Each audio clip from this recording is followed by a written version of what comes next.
Danes bom pokazal, kako vnašam 3 leta star preperel konjski gnoj v rastlinjak.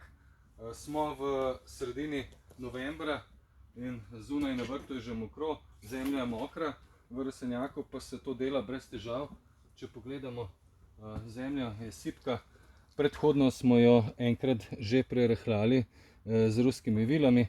Tukaj imam model Premium in pravzaprav rad bi vam pokazal, kako enostavno se po predhodnem rahljanju z ruskimi vilami v tla dela kompost. Gnoj, ki je dobro preperel, tale je star 3 leta. Na enak način pa vdelate tudi razne pelete.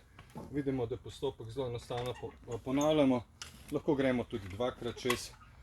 Seveda pa je najbolj pomembno, da gre gnoj do globine tam 10-15 cm, tam ga rastline v spomladanskem času najbolj potrebujejo. Gnoj obvezno dodajam v rastlinjak jeseni in tudi na vrtu. To pa zato, da se do pomladi že primerno razgradi in je potem pripravljen za rastline, da niso lačne.